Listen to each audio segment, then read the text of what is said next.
مساء الهنا والسعادة، ازيكم يا حبايبي؟ عاملين ايه؟ يا رب تكونوا بخير. النهاردة ان شاء الله بمكونات بسيطة وسهلة هنعمل صينية كبيرة كده زي ما انتم شايفين من هريسة الذرة او البسيسة. هنعملها بطريقة بسيطة وسهلة وهتطلع معانا هشة جدا وهتطلع معانا طعمها تحفة بجد. كوباية ونص بس من دقيق الذرة تعملي احلى هريسة ذرة. عايزه اقول لكم طعمها تحفه جدا، هتنفعك جدا في الفطار الصبح. يلا بقى لو عندك دقيق ذره قومي على طول اعملي كده احلى صينيه هريسه ذره. بسم الله ما شاء الله تحفه جدا، اللهم بارك. لو وصلتوا معايا لحد هنا حبايبي ما تنسونيش في اللايك والاشتراك في القناه عشان يوصلكوا كل جديد باذن الله. ويلا بينا كده نقول بسم الله. واول حاجه هنا معايا 3 بيضات طبعا بدرجه حراره الغرفه، ومعايا هنا كيس من الفانيليا او كيسين، ومعايا معلقة كبيرة من الخل. هضربهم كويس جدا. بعد كده هنزل بكوباية كبيرة من السكر ومعادل 250 جرام لو عندك ميزان. هنا بقى ضربتهم كويس جدا ونزلت بكوباية من السمنة والزيت. طبعا ممكن تعملي كوباية الا ربع من السمنة وتحطي ربع الكوباية زيت، وممكن تحطي نص سمنة ونص زيت. وهنا هضربهم كويس جدا. وبعد كده هجيب كوباية من الحليب. عايزة اقول لكم ان السمنة والزيت كانوا 200 جرام والحليب 250 جرام، يعني الحليب والسكر كان 250 جرام لو انت عندك ميزان وحابة ان انت توزني. يلا بقى هنا كده للمواد الجافة، معايا كوباية من الدقيق الابيض، كوباية ونص من دقيق الذرة طبعا انا نخليهم، معايا معلقة كبيرة من البيكنج باودر، معايا رشة من الملح. قلبت طبعا المواد الجافة وبعد كده نزلت بالمواد السائلة بعد ما ضربتها كويس جدا.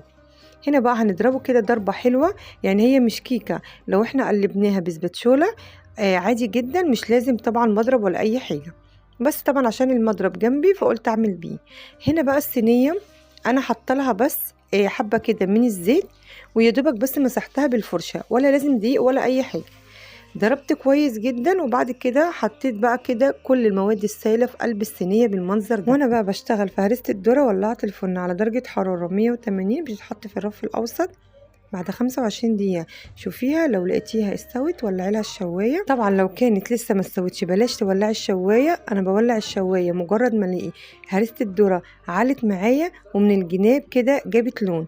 طبعا انا عايزة اقول لكم ان هي خدت لون شوية كده من الجناب، لكن ده ما اثرش على طعمها ولا اي حاجة. انا عايزة اقول لكم بجد طلعت جميلة جدا جدا. شايفين اللهم بارك هي قد ايه عالية وهشه كده وما شاء الله بجد تحفه.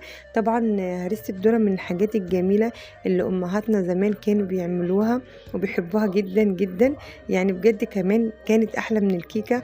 الله يرحم ماما ويسامحها يا رب، عندها هريسه الذره دي كانت احلى من الكيكه، كانت دايما تعملها وكانت طعمها بتكون حلوه جدا ما شاء الله.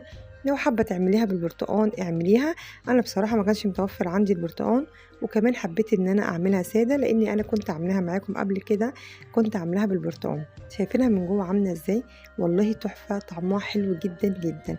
وكمان لو حابه ان انت تحطي لها طعم البرتقال ممكن تجيبي فانيليا البرتقال. شايفين الكيكه عامله ازاي؟ هاتوا بقى فانيليا البرتقال واعملوا بيها برضو بتكون حلوه جدا جدا. لكن انا صراحه قلت لا، انا هعملها المره دي ساده كده من غير حاجه، وطلع اللهم بارك لونها حلو جدا جدا. وانتي بتشتري دي الذره هاتي اللي لونه اصفر، ما تجيبيش الفاتح، ده بيكون لونه حلو قوي في الكيكه او هرسه الذره، وبيكون كمان طعمها حلو جدا جدا. طبعا قطعه كده زي دي مع فنجان شاي بقى كده الصبح بجد تحفه، اللهم بارك. شايفين ما شاء الله بجد شكلها حلو جدا وطعمها حلو. لو عملتيها في صينيه اصغر من دي هتطلع اعلى كمان من كده، بس انا صراحه حبيت ان انا اعملها في الصينيه ديت. والصينيه دي كان مقاسها كبير ما شاء الله، دي كانت اكبر صينيه عندي يعتبر في المدورين، فحبيت ان انا اعمل فيها.